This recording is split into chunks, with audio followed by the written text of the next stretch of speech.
24 گھنٹے نہیں بلکہ 24 منٹ کے اندر میری ممبرشپ خارج کر کے الیکشن کمیشن نئے چناؤ کا اعلان نہیں کر دیتا۔ 5 بجے عدالت کا حکم ہوتا ہے اور اس جرم کی سب سے بڑی سزا جو کہ 3 برس کی تھی، اگر یہ 30 برس کی بھی ہوتی تو یہ سزا شاید مجھے دی جاتی۔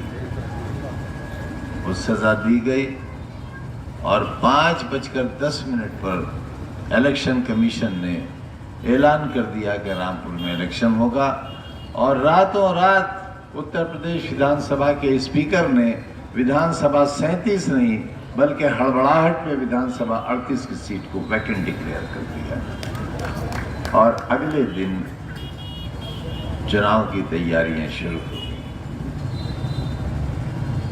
اتنی جلدی ہے میری بربادی کی، کیوں آخر؟ کیا گناہ ہے میرا؟ ایک ووٹ ہی تو مانگتا ہوں، اور ووٹ بھی نہیں مانگا، کبھی نہیں مانگا آپ سے، کبھی نہیں کہا مجھے ووٹ دو، ہمیشہ کہا میرا ساتھ دو۔ بڑی محنت سے تمہیں پارلیمنٹ کی سیٹ جیت کر دی تھی۔ کس سے جیتی تھی میں نے؟ ہندوستان کی ایک بہت مشہور فلم اداکارہ سے، جن کا بہت گلیمر تھا رامپور میں۔ 2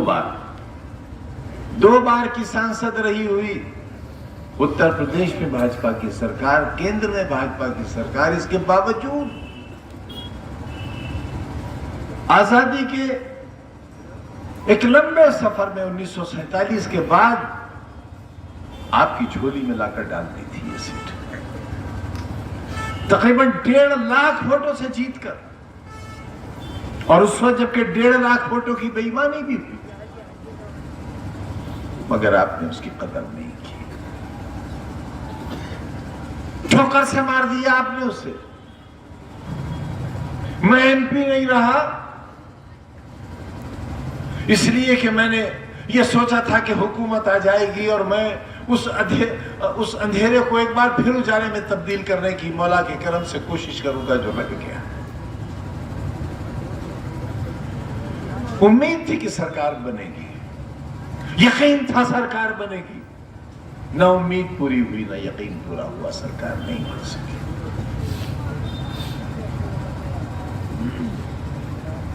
پارلیمنٹ سے استعفیٰ دے دیا میں نے، اسمبلی کا ممبر ہو گیا میں آسمان سے زمین پر آ گیا۔ وہ آسمان جو کبھی میرا تھا، وہ زمین جو کبھی میری تھی، آپ نے نہ آسمان کا لحاظ کیا اور نہ زمین کا لحاظ کیا۔ میں شکایت کرنے آیا ہوں آپ سے، اور اس خانہ خدا کو جس طرح حاضر جان کر عاصم راجہ نے کہا ہے، میری جیل کی ایک سانس کا حساب نہیں چکتا کر سکتے آپ، میرے ایک آنسو کا حساب نہیں دے سکتے آپ۔ سامنے کی بیرک میں میری بیوی بند تھی، اور 8x11 کی کوٹری میں میرے ساتھ میرا بیٹا بند تھا۔ کوئی ہے باپ، کوئی ہے ایسا ظالم باپ جو 27 مہینے تک اپنی اولاد کے خون کے آنسو اپنی آنکھوں سے دیکھتا رہا ہو؟ ہے کوئی باپ ایسا ظالم؟ میں ہوں ایسا باپ۔ کس کے لیے بچے کا مستقبل کھو دیا؟ کس کے لیے؟ بیمار بیوی 1 سال رگڑتی رہی قید کے اندر، پروفیسر سے ریٹائر ہونے والی عورت، کس کے لیے؟ سونے اور چاندی کے کنگن کے لیے؟ کسی عالیشان کوٹھی یا محل کے لیے؟ کسی جہاز یا ہیلی کاپٹر کے لیے؟ نہ، اس کے لیے۔ پارلیمنٹ کا چناؤ آیا اور آپ نے عاصم راجہ کو ہرا دیا۔ تم ایک ایسی ریاست میں رہتے تھے جس کا مالک تمہیں گدھے کا بچہ کہتا تھا۔ تمہارے اجداد کو گدھے کا بچہ کہتا تھا، اور جو گدھے کا بچہ کہلاتا تھا وہ اپنے گھر جا کر کہتا تھا آج سرکار نے ہمیں گدھے کا بچہ کہا ہے۔ میں تمہیں انسان بنانا چاہتا تھا، میں تمہیں بہترین شہری بنانا چاہتا تھا، میں تمہیں ہندوستان کا سب سے اچھا شہری بنانا چاہتا تھا، میں تمہارے بچوں کو کلکٹر اور ایس پی کی کرسی پر بیٹھانا چاہتا تھا، تمہارے دل اور دماغ کا علاج کرنے والا ڈاکٹر بنانا چاہتا تھا۔ یہ تھا میرا گناہ۔ پھر آخر میری مسکراہٹیں کیوں چھین لی آپ نے؟ میری سانسیں کیوں چھین لی آپ نے؟ 27 مہینے کی تنہا کوٹری کی قید کیوں دی آپ نے ہم کو؟ کیا غلطی کی ہماری؟ کیا خطا تھی ہماری؟ گناہ بتاؤ ہمارا، کیوں ہوا زمانہ دشمن؟ سرکار کیوں دشمن ہوئی میری جان کی دشمن کیوں ہوئی؟ مجھے کیوں جیل میں زہر دیا گیا؟ بتاؤ مجھے کیوں زہر دیا گیا؟ 2 دن تک کرونا کے بھیانک مریض کو جیل کے باہر کیوں نہیں جانے دیا گیا تاکہ میں مر جاؤں؟ کیوں آخر کیا آپ نے میرے ساتھ ایسا؟ ہاتھ اٹھا کر بتاؤ کتنے لوگوں نے جوہر یونیورسٹی کو چندہ دیا ہے؟ بتاؤ ہاتھ اٹھا کر۔ ایک ڈوب کر مر جاؤں میں شرم سے، میں تمہارے کل کے لیے در در کی ٹھوکریں کھاتا پھرا، بھیکیں مانگتا پھرا، دامن پھیلاتا پھرا کہ میرے بچوں کے لیے ادارہ چاہیے، تم نے نہیں دیا۔ میں دنیا بھر سے مانگ کے لایا، اور آج ای ڈی کی جانچ چل رہی ہے میرے اوپر، ہتھکڑیاں انتظار کر رہی ہیں میرا، اس سور میں قید کی کوٹریاں میرا انتظار کر رہی ہیں تمہارے بچوں کے مستقبل کی خاطر۔ یہ دیا تم نے، اور کیا دینا چاہتے ہو؟ بے غیرت آواز اور بتا کیا دینا چاہتا ہے تو؟ اے زمانے کے کینسر، اے ذلت اور خواری کے علمبردار، بتا اس شہر کو اور کیا دینا چاہتا ہے؟ اے بے غیرت آواز بتا کیا دینا چاہتا ہے؟ اے بے حیا اپنی ماں کی کوکھ سے جنے ہوئے بتا کیا دینا چاہتا ہے؟ آج بھی یہ آوازیں باقی ہیں، آج بھی باقی ہیں۔ تم پر ظلم کرنے والی آواز ایک سے ہی، میر جعفر بھی ایک ہی تھا۔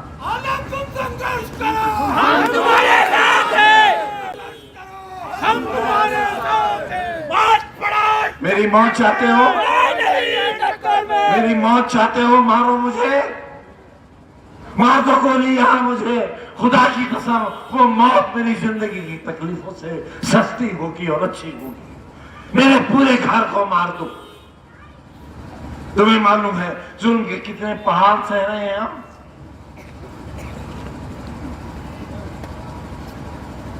ہنسو ہم پر، تہکڑے لگاؤ، بیچو اپنا ضمیر، بک جاؤ ایک ایک ٹکے کے لیے، اور اطلاع کرو ان افسران کو جو ہماری بربادی چاہتے ہیں۔ یہ جلسہ نہیں ہے آج، یہ روز حساب ہے۔ تم سے حساب لینے آیا ہوں، تم سے موت مانگنے آیا ہوں اپنے لیے۔ تھک گیا میں اس زندگی سے۔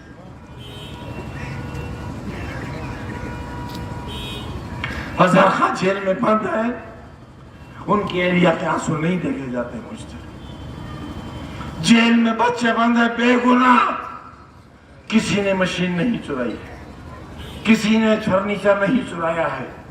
میں لاتا تھا کلکتے سے ٹرک کے ٹرک بھر کے فرنیچر کے، پرانے کباڑ کے، ان کی مرمت کراتا تھا، انہیں پالش کراتا تھا، اور تمہاری اس یونیورسٹی میں انہیں سجاتا تھا۔ پولیس انہیں اٹھا کر لے گئی، ہمیں ڈاکو اور چور بنا دیا۔ جینا چاہوں گا، جینا چاہوں گا ایسی زندگی؟ نہ، حرام ہے خودکشی، اس لیے زندہ ہوں، اس لیے زندہ ہوں کیونکہ خودکشی حرام ہے۔ پولیس سے ڈنڈا مارا تھا نا زمین پر، اس لیے بھاگ کھڑے ہوئے تھے۔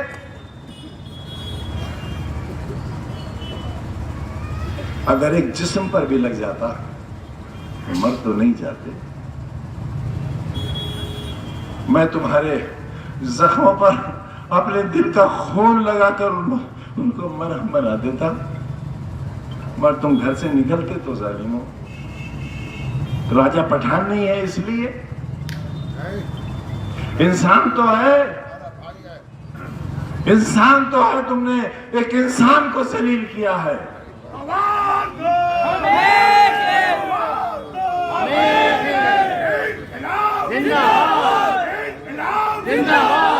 کیا ماحول ہے، کیا ماحول ہے شہر کا، دہشت،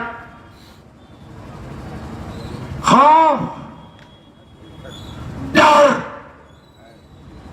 ہر لمحہ ظلم کا انتظار۔ یہ آبادی بدنصیبوں کی آبادی ہے، پوری دنیا کے سب سے کم نصیب لوگ میرے لوگ یہاں رہتے ہیں، اس لیے ان پر ستم ڈھایا جا رہا ہے۔ میرا دل پھٹ جائے گا، میرا دل پھٹ جائے گا اگر تم نے بے وفائی کی تو۔ اب میرے ساتھ دھوکہ مت کرنا، میرے پاس بہت وقت ہے بھی نہیں، مت کرنا دھوکہ میرے ساتھ۔ اور جان لو اچھی طرح جان لو، بھیڑیا تمہارے دروازے پہ کھڑا ہے، اگر وہ تمہارے گھر کے اندر داخل ہو گیا اپنی آبروؤں کی حفاظت نہیں کر سکو گے۔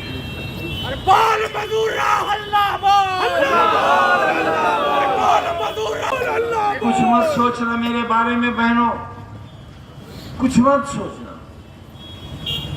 میں تو انتظار اس بات کا کر رہا ہوں کس دن مجھے دیش نکالا ملے گا، کیونکہ اب صرف ایک ہی ظلم باقی رہ گیا ہے کہ مجھے ہندوستان سے نکال دیا، میرا ووٹ دینے تک کا اختیار، میرا جینے کا حق اس لیے باقی ہے کہ وہ مجھے سیدھے نہیں مارنا چاہتے ہیں ایڑیاں رگڑ رگڑ کر۔ سارا دن عدالت میں کھڑا رہتا ہوں، میرے احباب، میری بیوی، میرے بچے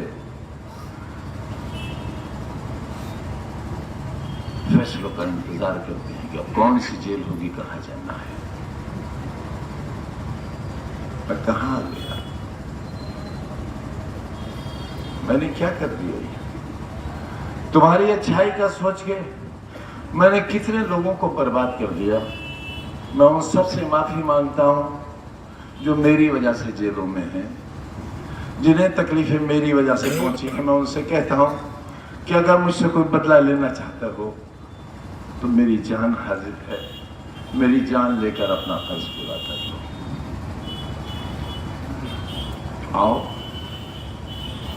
آؤ مارو مجھے، پتھراؤ کرو میرے اوپر، کوئی تمنچا نکالو۔ اسی قلعے کے میدان میں میرے سینے پر 7-7 8-8 تمنچے رکھ کر گولی چلائی گئی تھی، میں تو تب بھی نہیں مرا تھا، لیکن میں نے کسی سے انتقام نہیں لیا تھا، خدا کی قسم میں نے ہر گنہگار، ہر ظالم کو معاف کر دیا تھا۔ آخر مجھے کس بات کی سزا ملی ہے؟ آپ کی خیر اور عافیت کی دعا کرتا ہوں، اور کمار بارہ بنکی کے 2 شعر سنا کر آپ سے رخصت لیتا ہوں۔ مجھ کو شکست دل کا مزہ یاد آ گیا، دل ٹوٹ گیا، مجھ کو شکست دل کا مزہ یاد آ گیا، تم کیوں اداس ہو گئے، کیا یاد مجھ کو شکست دل کا مزہ یاد آ گیا اور تم کیوں اداس ہو گئے، کیا یاد آ گیا؟ کہنے کو زندگی تھی بہت مختصر، مگر کچھ یوں بسر ہوئی کہ خدا یاد آ گیا۔